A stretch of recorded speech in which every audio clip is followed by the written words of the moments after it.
Hello, hello, and welcome to the second episode of the Outdoors Indoors Show. Well, what have we got in store this week?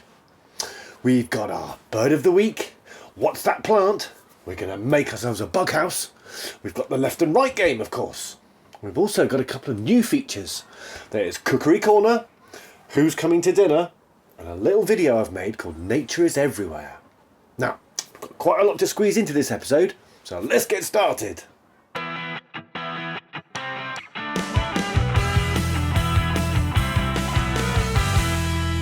So coming up this weekend is the RSPB's Big Garden Birdwatch, where I'm going to get to spend a whole hour watching those feathery visitors. I'm going to make myself a coffee. If only I had an idea of what treats I could have too. Hello and welcome to Cookery Corner. Today, the banana cookie. You will need the following. 1 banana, half a cup of porridge oats, a tablespoon of honey, a hot water bottle. What? No, I don't think so. A bowl and a fork for mixing and mashing. A screwdriver. Who put that there? Of course I don't need a screwdriver. Peel the banana. Put the banana in the bowl and the banana peel in the compost. Begin mashing the banana with your fork until it is super mushy. Then add your porridge oats and continue to mix and mash until it is thoroughly gooey. Then add your honey and don't stop mixing and mashing until it looks something like this.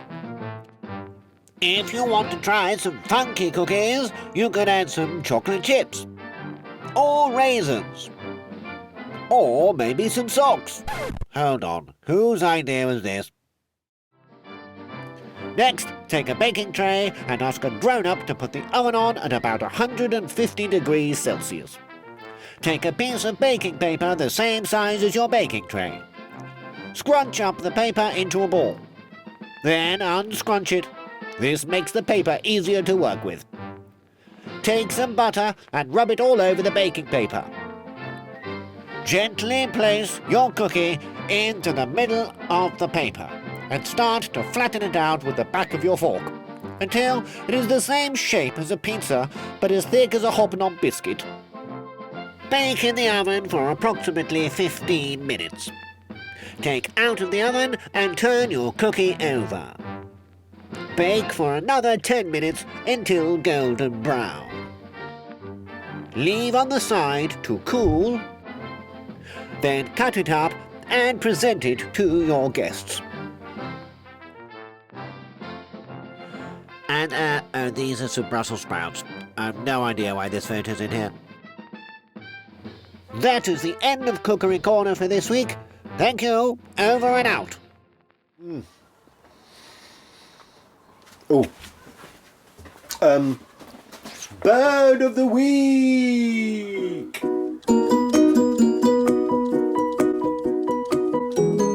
The house sparrow. The house sparrow is one of our most familiar garden birds. Year after year, they rank highly in the RSPB's Big Garden Birdwatch, taking the #1 spot in most regions. House sparrows are the most widely distributed wild bird in the world and have spread to all but one continent, Antarctica. They are native to Europe and Asia, but have managed to make their way across the entire globe. Sparrows have stout bodies, rounded wings and wide heads, with deep, conical bills perfect for eating their favourite food, seeds. Pairs are often very faithful to their nesting site and to each other for life. There have been records of sparrows nesting in coal mines and even on the 80th floor of the Empire State Building. House sparrows have been known by many other names, including spadge, spug, and squidgy. Not to be confused with the tree sparrow with its brown cap, the dunnock with its thin beak and grey head, or Jack Sparrow, who is a pirate. The house sparrow.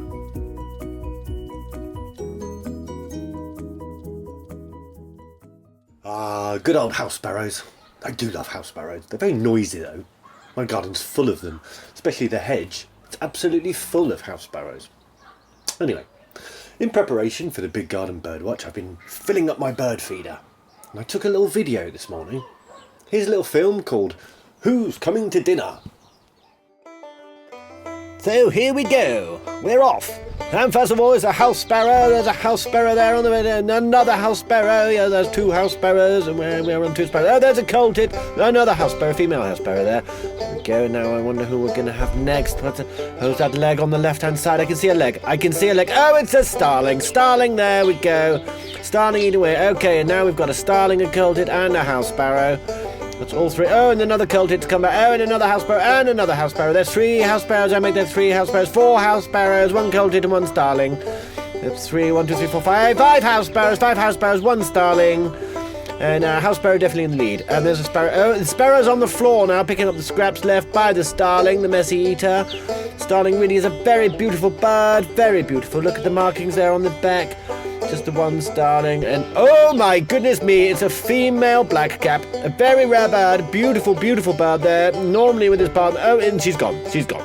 And now here we go, we got four house sparrows, one colted, and a starling around the back there. It's 1, 2, 3, oh no, they're all gone. Oh, well, not to worry. Oh, what could we be now? Oh, and look out, it's only a wood pigeon. Wood pigeon takes up the whole feeder, bound to leave a mess, watch out, and there it goes, food gone everywhere. I mean, really. Who invited him? Was it you?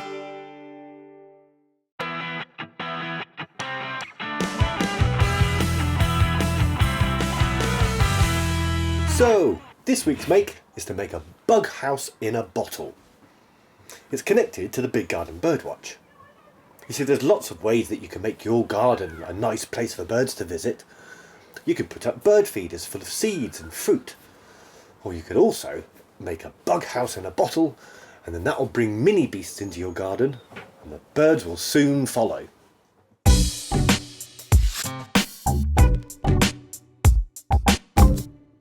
So, the bug house in a bottle is very, very simple.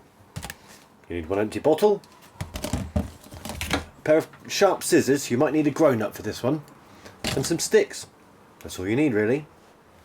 Now, this is the bit where you might need a grown-up, okay?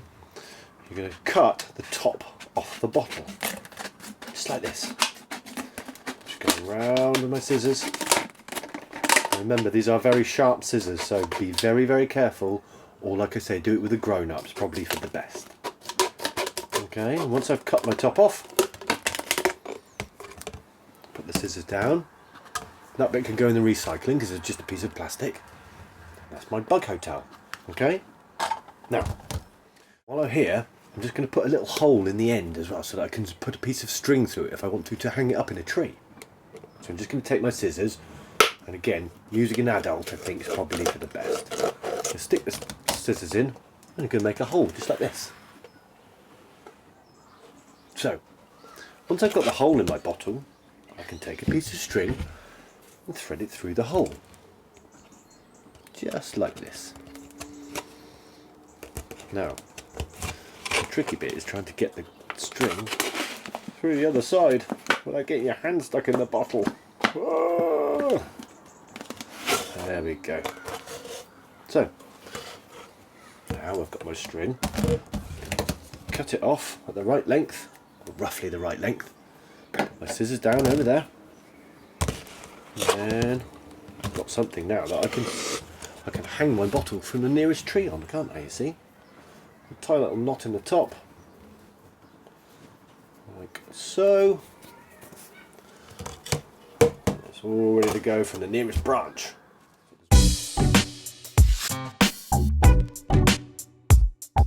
So, once you've got your bottle and your piece of string, you're going to take your stick. In my case, I'm going to use bamboo canes, old bamboo canes that I've been using in the garden. I'm just going to stuff them into the bottle like that. And I'm going to keep putting more and more sticks in until there's no more space to put any more sticks. Just a few more to go. There we go. Oop. You see, I'm trying to get them really tight because then they won't all fall out, you see. Okay. Oop. I think that might be it, you know. I thought I could get one more in, but I don't think I can. That'll do. And here we have our very amazing fantastic 5-star bug house. Look at that. Superb, isn't it? Now, can you see where all the bugs can climb in and out of and make nests?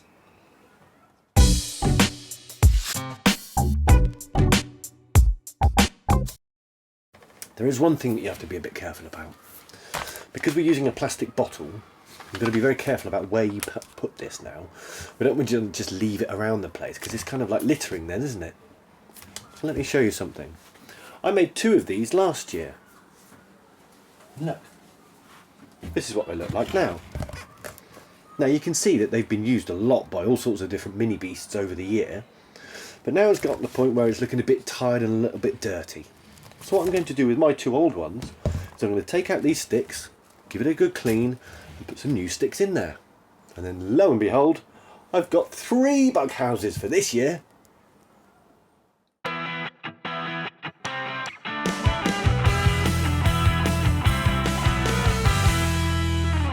Now, for next week's make, you're going to need to collect up a few things. You're going to need a toilet roll tube, some cotton wool, an eggshell, and some cress seeds. You might need some pens and some stickers and some other things to decorate with as well. I can't think why. That's for next week's make.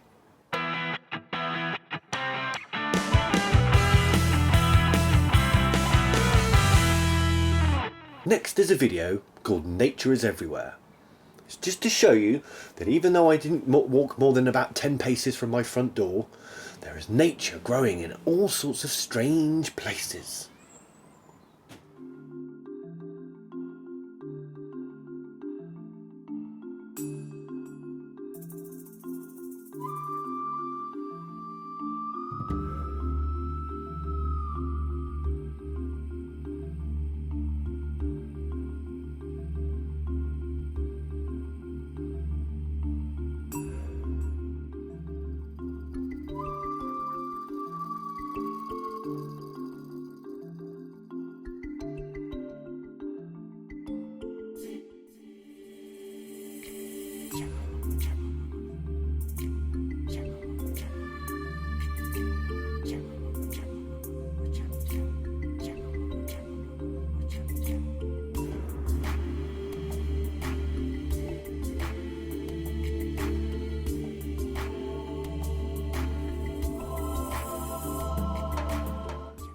So you see, you don't have to go very far to find there's nature growing in all sorts of unusual places.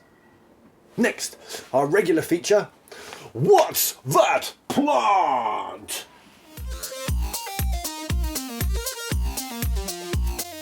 Rosemary. A woody perennial herb with fragrant evergreen needle-like leaves and white, pink, purple or even blue flowers. Unlike many other herbs, rosemary retains its fragrance even when dried and stored in glass. The leaves are used to flavour various foods, such as roast potatoes, stuffing, and in traditional Mediterranean cuisine. Rosemary came to England at an unknown date, although the Romans probably brought it when they invaded in the 1st century. The plant or its oil have been used in folk medicine in the belief that it may have medicinal effects. Rosemary was considered sacred to ancient Egyptians, Romans, and Greeks. Students in ancient Greece would often wear a branch in their hair as they thought it helped with their memory. Rosemary.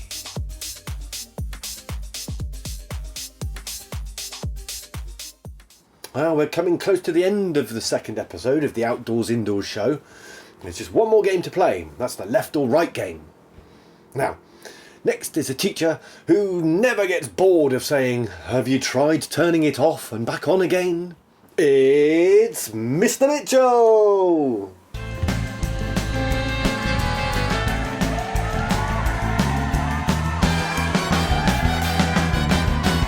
Hello and welcome to the 2nd left or right game. And this week's special guest is Mr. Mitchell. Hello, Mr. Mitchell, and are you looking forward to taking on Miss Parrot's score from last week? Very much so. Can't wait. Fantastic. In that case, we'll just have a quick reminder of the rules. The rules for the left or right game are as follows. You've got 90 seconds to answer as many questions as you can. Don't worry, there's no wrong answers. It's just for fun. Good luck. So does that all make sense? It does. Let's go for it. Fantastic. In that case, I'm going to put 90 seconds on the clock. Let's play! Left or right? Left. Thumb or big toe? Big toe. Outdoors or indoors? Indoors. Wellies or slippers? Slippers. Christmas or Easter? Christmas. PlayStation or Xbox? Xbox. Swimming or canoeing? Swimming. Air guitar or air drums? Air guitar. Can you show me, please? Very good. Toe jam or strawberry jam? Strawberry. Bananas or pajamas? Oh, pajamas. Uptown girl or uptown funk? Ooh, uptown girl. Rock or paper? Paper. Paper or scissors? Scissors. Sorry, Mr. Mitchell, I won that one. Oh! Margarita or pepperoni? Pepperoni. Rub your belly or pat your head? Pat my head. Can you show me how to do both, please? Very good. Rain or snow? Oh. Mac or PC? Mac. Minecraft or Fortnite? Minecraft. Maths or English? Maths. Saturday or Sunday? Saturday. Handstand or cartwheel? Cartwheel. Can you show me? No, not really, only joking. Break time or lunchtime? Sorry, say again? Break time or lunchtime? Oh, lunchtime. Trampoline or bungee jump? Bungee. And that's your time, Mr. Mitchell. Thank Oh, you very that was much for quick. playing the left or right game. Thank you very much indeed. In your 90 seconds, you managed to score 23 points. That's a fantastic score, Mr. Mitchell, and that puts you in second place. Ah. Well, thanks again for playing, Mr. Mitchell, and we'll see who's going to be playing next week. Bye. My pleasure. Bye.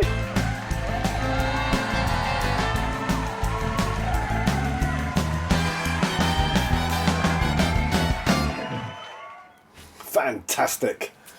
Well, that's it. That's the end of the second episode of the Outdoors Indoors show. I hope you've enjoyed it, and I hope you're going to come back next week to see what we're going to be making and to see who the next special guest is going to be on the left or right game. So, until the next episode, cheerio!